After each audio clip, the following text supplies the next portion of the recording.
Hey guys, this is actually my first time, I guess, making a video like this and posting it on YouTube. Um, but I guess I'll just kind of break it down. Of course, in the title it says that there's a reward for the diagnosis, and that yes, it is currently $10,000 and Triumph Thruxton. I might make it more interesting in the future, but for right now, that's what I can do, and hopefully that's enticing enough for somebody to really want to take take a handle on this more or less. But I'm also gonna put a link for Dropbox just to kind of it's for a kind of an outline of my symptoms and whatnot because I'm not going to be able to describe everything in this video. Unfortunately, I'll kind of give a general breakdown of what's been going on, but the list of everything up till 2017 will be in there and kind of guiding through everything that happened. Um, but the main point is that this has been a medical mystery that's been going on with me for about 10 years now in June, and it'll be 7 years that I haven't had a birthday cake. So it's kind of getting to me a little bit. Kind of want that birthday cake at some point. um, but yeah, more or less. Um, I kind of got sick in 2009, coming back from Vegas. 5 days later, it just seemed to start out as like a respiratory infection. I just got fatigued. I assumed it was a virus or something like that. Just never went away. Um, and then just over time, over that period of a year, it just moved to my sinuses. I could no longer pop my ears, and at that point, I couldn't pop my ears either. And then a year into the illness, it eventually moved to my stomach, at which point that was pretty much just game over. I went from being semi-functional and it was just my sinuses in my chest to bedridden, couldn't form sentences, lights got a lot brighter, couldn't really use the bathroom too easily anymore, was constantly constipated, um, just not very useful at all. I couldn't really get out of bed.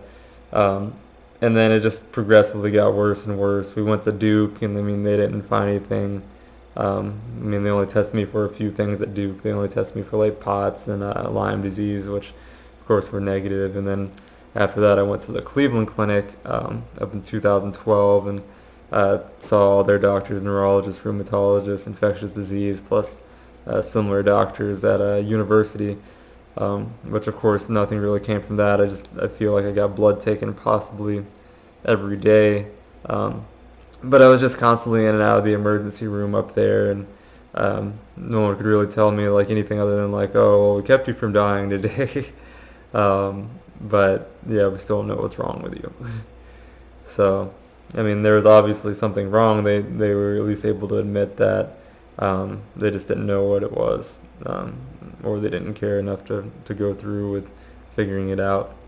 Um, but yeah, around that time, I saw a doctor in New York who just kind of said like it seemed like I was having issues with sugar and whatnot, and I didn't really like put anything two to two together. Like, oh, my diet might be messing with some of my symptoms, or at least like feeding something, because I didn't really know bacteria or fungus or anything like that fed on sugar, like carbohydrates or anything like that. So he put me on the Candida diet. I mean, he didn't feel like it was Candida. I still don't think it is, just because other things. But yeah, I mean, at least the diet did keep me out. Like, I didn't have to go to the emergency room anymore after that. I didn't have like any crazy kind of ambulance rides after that where I would be near death or anything like that. So that was helpful. And then also around that time, like, well, not around that time, but like a few months later, a doctor kind of like semi-diagnosed me with Lyme disease. Um, and prior to that, I mean, I did have a medication, fluconazole, that did help me. It was the only medication I'll say that did help me while I was on a normal diet. Other medications did seem to help, but only when I was on my improvised, like, extreme strict diet. And um, I don't know if maybe I got an opportunistic infection while I got something. I don't know what came first, kind of thing. But I will say I did find out early on that prednisone and stuff like steroids and antihistamines made it worse. Sometimes faster than others, depending on how strong it is. But like low-dose steroids, like they'd make me feel good right away, like as they reduced the inflammation, but over a few days, like symptoms would get increasingly worse, I guess, as it let whatever take over and helped it grow. Um, so that's just kind of how that worked. But of course, the stronger the steroid, the faster the effect. I realized. But yeah, like onto the whole Lyme disease treatment thing. That was in 2012. Antibiotics, and of course they give me stuff like Malarone and whatnot.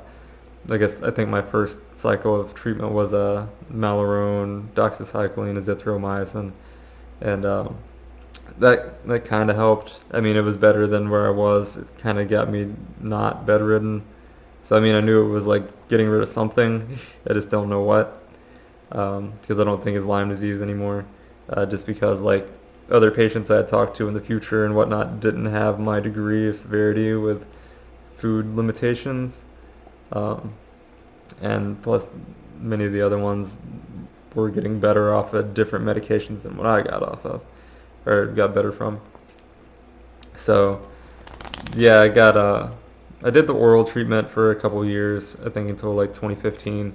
Of course, like orals were very up and down. It seemed like in the beginning I got probably the best effect from it as they were like brand new.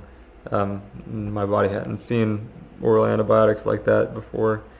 And then of course over time, like orals did nothing for me at all. I feel like the things that did the best as far as orals were like things like Coartem. I don't know what Coartem was killing. Uh, apparently babesiosis, but I tested negative for it. Um, and plus it seems like whatever I'm having issues with isn't blood related. It seems mucous membrane related. So like sinuses, lungs, gut. Even recently I figured out that my sperm has tons and tons of white blood cells in it for whatever reason. So something's attacking something. They just can't seem to culture it. So um, there's that. And but yeah, I mean, of course, orals eventually wore off. So I went to another doctor, and he gave me IV. And to this day, the only thing that's made me feel that level of normal is just being normal. So yeah, the combination that worked really well was clindamycin, meropenem, and ciprofloxacin. Plus there were some oral medications in there like Meprone and a few oral antibiotics added on top of it. Um, but yeah, that was the only thing that made me feel really, really normal out of anything I did. Um, just because like it got me to where I could exercise. I was doing pull-ups. I was gaining weight. I went from like 145 to 155 in like a month. Like I've struggled so hard to like maintain any weight because I weighed 175 in high school, and the lowest I got down to was 128, and that's even with me eating a lot of food. Like I eat decent sized meals, and it's just like something else is eating it. My body's just not absorbing it. Um, I don't really know what's going on. Even to this day, like I eat a lot of food, or at least I try to make sure I'm getting all my calories and then some, and I still can't gain weight. And even some days I'm losing weight, and it sucks. So I think right now I weigh 136. I actually lost weight this month just because I've had a setback with my symptoms. Kind of my fault. But yeah, struggling to gain weight, and it's a bummer. Um, so, um, but yeah, as far as the IV treatment, that's what worked. They switched up my protocol the next month for something that was supposed to attack Lyme disease harder, and it just failed. They took out the clindamycin, and I don't think they took out Cipro. And then they took out the Meprone and a few other things, and then replaced it with tigecycline. Was supposed to hit the Lyme harder, and it failed. Couldn't work out anymore again, and started losing weight again, of course. And yeah, and then that kind of bummed me out because I mean it wasn't a cheap treatment at all. Um, and then of course the end of that, they were gonna put me back on orals, and I was just like, no, there's no point. Like I know orals don't work, I'm gonna have to figure something else out. Plus I developed C. diff at the end of it, so staying on antibiotics just wasn't a smart idea. So I mean, I went through the whole C. diff thing, like with a doctor, and eventually I did get a fecal matter transplant. The FMT did help some. I mean, not only did it get rid of the C. diff, but it helped some of my other symptoms, I guess because there was whatever infection that's been in my sinuses and my lungs, and of course affecting my stomach the most because it has food and whatnot to feed on constantly. it did kind of even some of that out, um, which was nice. But of course, like it only brought me up so decent. So I mean, it was better than where I was at. Um, so yeah, I mean, of course, I started dating a girl around that time, um, and yeah, I mean, after then it was just mostly trial and error, trying to figure out what supplements and what things I could do to make myself feel better, be more functional without antibiotics, because up till then I only knew antibiotics. And I figured out that things like monolaurin, caprylic acid helped. Uh, Supplements like Trantil helped a lot. I guess it helped get rid of things like in my small bowel. Um, let's see, what else? Hutunia, I can't remember. That was one that helped me recently. That actually got me up to a point where I could exercise again. Until I tried another herb, feeling like maybe it was like mycoplasma or something. I tried Isatis, and that set me back ridiculously. I'm still trying to figure out how to recover from that, because things that I even tried before that helped aren't helping. Like, I don't even know what it did, because I've been on really high-powered antibiotics, and this thing seemed to be the worst thing I've ever done, and I wouldn't recommend it to anybody at this point. Um, but yeah, I mean, there was of course probiotics that I tried, different, trying to vary my diet a little bit.